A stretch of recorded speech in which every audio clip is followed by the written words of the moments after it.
oil for Andy here. Right, I am going to do, it's such an awful day, it's blowing a gale, pouring down the rain, and it's cold as well. I am going to do a butcher's beef bone stew, the old beef bones. I ain't done this for a good 3 years, and I've never done it on camera anyway with beef bones. So yeah, I'll show you what it's done. Spuds, carrots, parsnips, a load of onions. The only thing I'm missing is a sweet, because I ain't got any, but I have got a courgette here, which needs using up. I'm going to lump that in as well. I'm doing this in the big stew pot, so yeah. Right, let's get on with it. Right, and here's a stew pot. Now this thing's a beast, and this is what I do all my stews in this. Yeah, that's, I don't know how many litres it is, but it's a biggie anyway. And I just lump everything in it and let it do its thing. And yeah, always come out lovely. So right, let's get on with these beef bones first. Right, beef bones from Morrison's. This is £4.15 for that, and this is £3.88. So yeah, as I say, must be before I started YouTube. This is the last time I've done one with beef bones, and yeah, that really do come out tasty. And so I got these from Morrison's. All I do with these, I don't brown these or nothing when I do it this way. Everything just goes into the pot and let it cook. That's what we're getting now with them. Look at them booties. We let everything go in, let the old meat slowly cook, that falls off the bone. So it comes out absolutely fantastic. Right, so these are our lovely beef bones.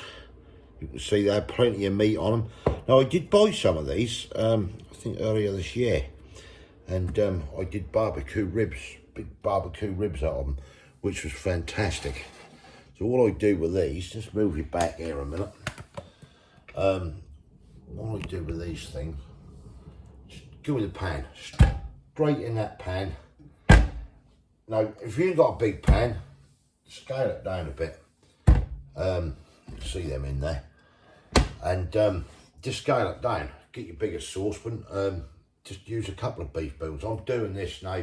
We're gonna make a big old pot full, and then we've always got some. Then later on in the week, freeze it. Do what you like with it, basically. At the end of the day, right. Let's get the veggie cut up.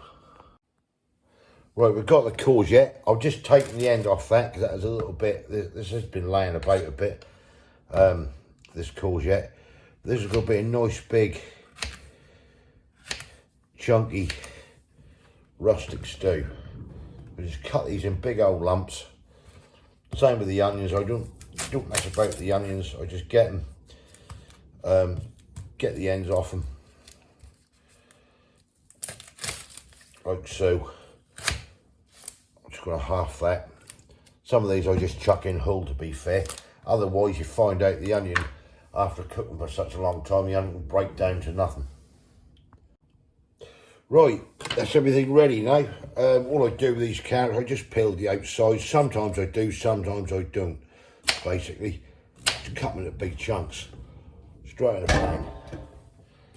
Same with these. Chop them up, nice big chunks. And then, you know you're going to get same with the parsnips. Nice big chunks on the parsnips. So sometimes I stick them in without peeling them. Just depends, like, do you know what I mean? But yeah, get these chopped up. Spuds I'm not even going to peel. They're just going to go in as they are. Just give them a rinse, I will, and straight in. Onions, I've kept them whole, all in. That'll all cook in together. Right, so I'll start sticking some stuff in here now. So what I'm going to use 5 oxyl cubes. Now a lot of people say 5 oxyl cubes is a lot. Just remember, this is a massive pan. If you're doing it into just an ordinary big saucepan, then I suggest 2 or 3. 3 at most. Just depends what you want. So I'll stick with 5 of these in, because this is really gonna be a big pile. And I don't add any salt at all to this, because you'll get all your salt you'll need. I'm going to stick a stock cube in as well. Just chuck that in there, in the bottom. You'll get all the salt you'll need, but when I thicken it with the gravy granules and ate your oxo and everything else, just be a bit of black pepper will go in this, in a jiffy. Right, that's your 5 oxo cubes in there. If you've got Worcester sauce, use it, or you use Henderson's. All I do with this, put a couple of tablespoonfuls of Henderson's in. 4 cloves of garlic, not chopped, just hulled but peeled. They go in the pot. Look at this mess up there. And your spuds, I don't even peel my spuds. If you want to peel them, feel free. These will go in.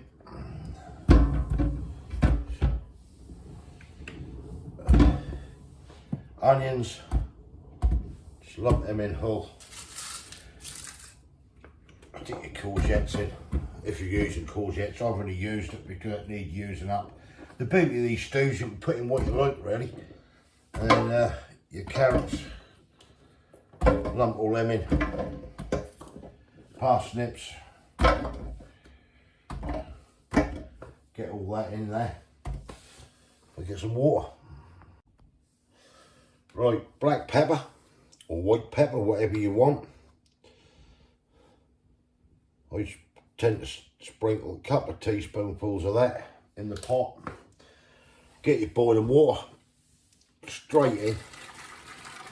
Now I'm going to need a couple of kettlefuls for this, I reckon, because it's such a big pot.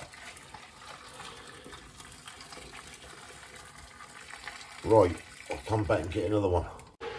Just waiting for the kettle to boil, and I also got some dumpling mix, just that cheap golden fried one, which is alright. We'll put them in at the end, we'll make the dumplings and bung them in at the end. Just waiting for this kettle.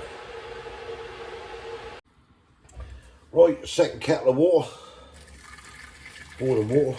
Switch this on now. And then what I tend to do,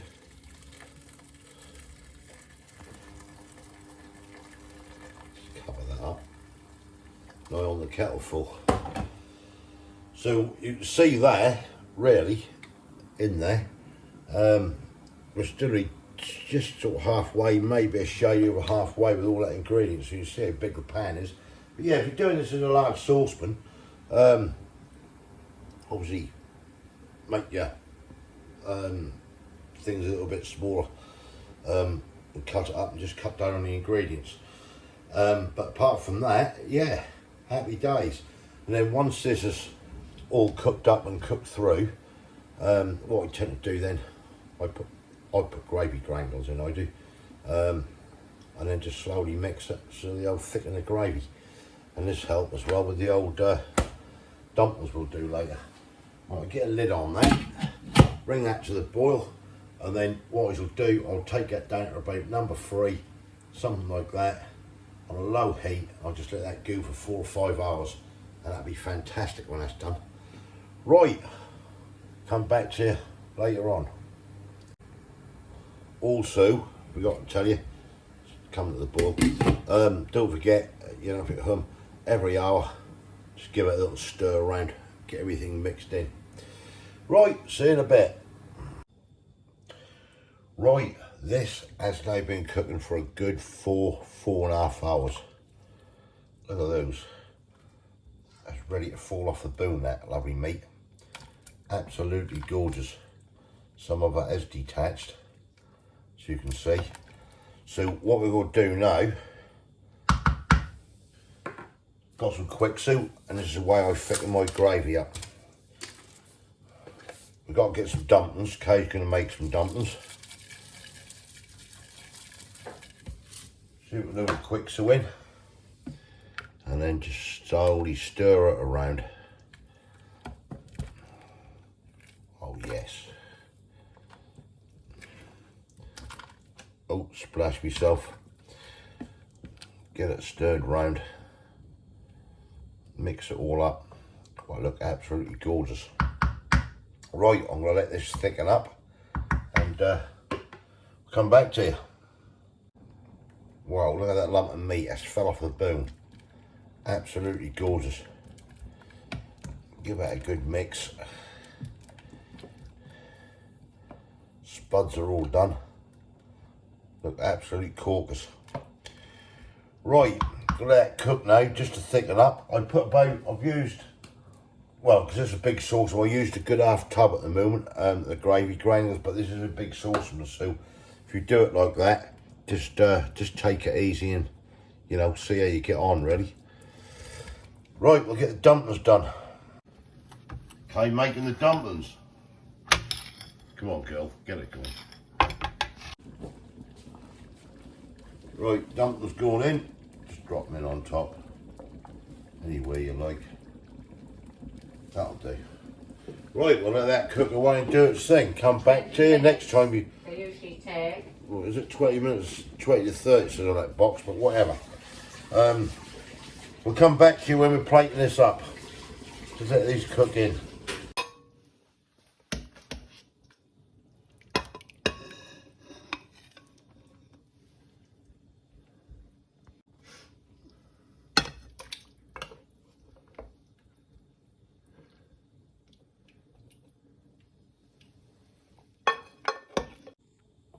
Right, and here it is.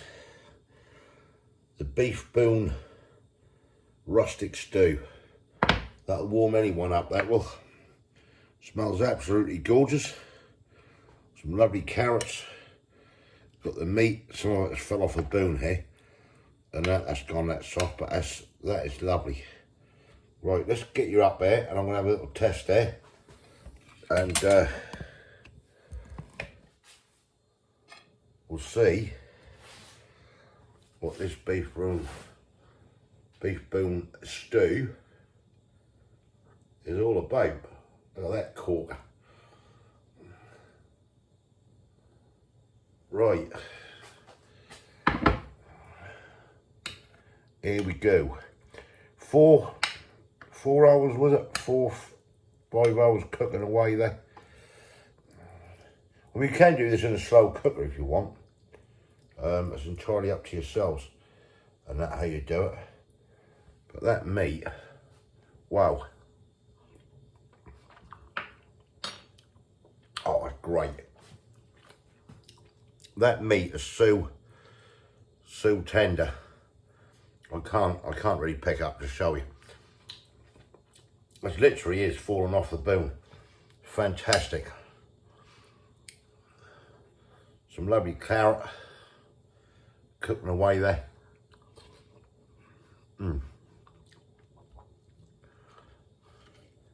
Got the spuds as well. That's what winter's all about, isn't it? But that's too hot to eat. that is really, really hot. But that's going to warm you up anyway. Fantastic. Cool, yeah. Because we've got the parsnips as well.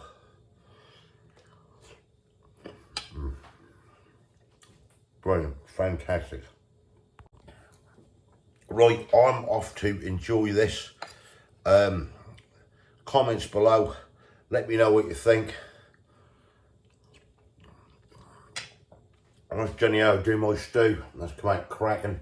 Yeah, you can put other stuff in, you can put brown sauce in it. I have done it like that before and everything. That one is beautiful. Yeah, thumbs up, comments below if you like it, as I said. If you didn't subscribe yet, please consider doing so to help the channel. And I'll catch you lovely people the next one. Beef bone rustic stew. How's that? Thanks for watching. Cheers.